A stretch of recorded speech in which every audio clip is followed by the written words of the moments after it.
সরকারি চাকরিতে কোটা ব্যবস্থা বাতিল করে 2018 সালে সরকারের জারি করা পরিপত্র পুনর্বহাল সহ 4টি দাবিতে আন্দোলন করছেন শিক্ষার্থীরা। বৈষম্য বিরোধী ছাত্র আন্দোলন ব্যানারে এই আন্দোলনের ঢেউ আছড়ে পড়েছে রাজধানী ঢাকা সহ দেশের বিভিন্ন শহরে। শিক্ষার্থীদের 4 দফা দাবি হলো 2018 সালে ঘোষিত সরকারি চাকরিতে কোটা পদ্ধতি বাতিল ও মেধাভিত্তিক নিয়োগের পরিপত্র বহাল রাখা, পরিপত্র বহাল সাপেক্ষে কমিশন গঠনপূর্বক দ্রুত সময়ের মধ্যে সরকারি চাকরির সমস্ত গ্রেডে সুবিধা বঞ্চিত ও প্রতিবন্ধী ব্যতীত অযৌক্তিক ও বৈষম্যমূলক কোটা বাদ দেয়া, সরকারি চাকরির নিয়োগ পরীক্ষায় কোটার সুবিধা একাধিকবার ব্যবহার করা যাবে না এবং কোটায় যোগ্য প্রার্থী না পাওয়া গেলে শূন্য পদগুলোতে মেধা অনুযায়ী নিয়োগ দেয়া এবং দুর্নীতিমুক্ত নিরপেক্ষ ও মেধাভিত্তিক আমলাতন্ত্র নিশ্চিত করতে কার্যকর ব্যবস্থা গ্রহণ করা।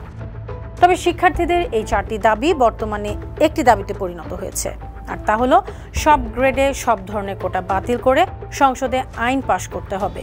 সরকারি, স্বায়ত্তশাসিত, আধা স্বায়ত্তশাসিত বিভিন্ন কর্পোরেশন ও দফতরে সরাসরি নিয়োগে জেলার জনসংখ্যার ভিত্তিতে জেলা কোটা পুনর্নির্ধারণ করা হয়।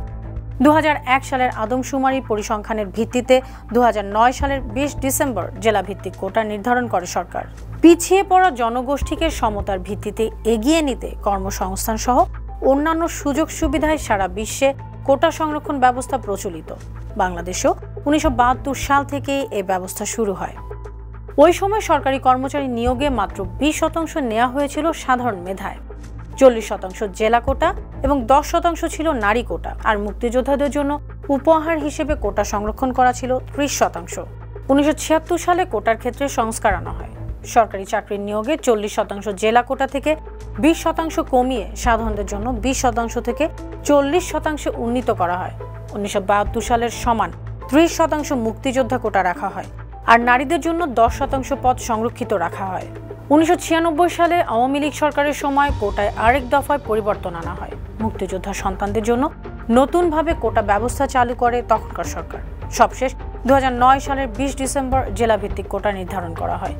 দেশের সরকারি চাকরিতে মুক্তিযোদ্ধার ছেলে ও মেয়ে, নাতি নাতনি কোটা, জেলা কোটা, উপজাতি বা ক্ষুদ্র নৃগোষ্ঠী কোটা, পোষ্য কোটা ও নারী কোটা সহ বিভিন্ন কোটা রাখা হয়।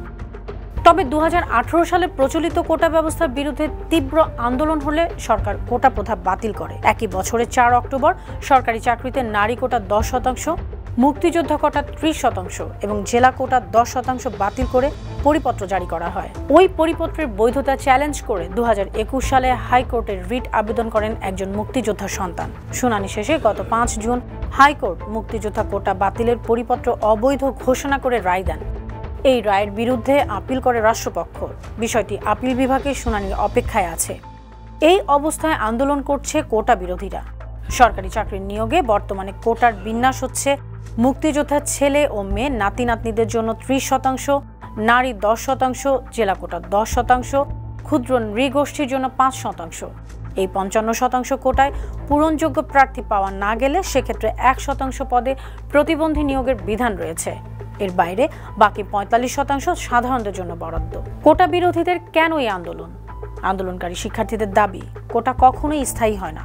কয়েক বছর পর পর দেখতে হয় কোটা কতটা কার্যকর আছে, আর এই সংরক্ষিত কোটা 50% বেশি সংবিধান সম্মত নয়।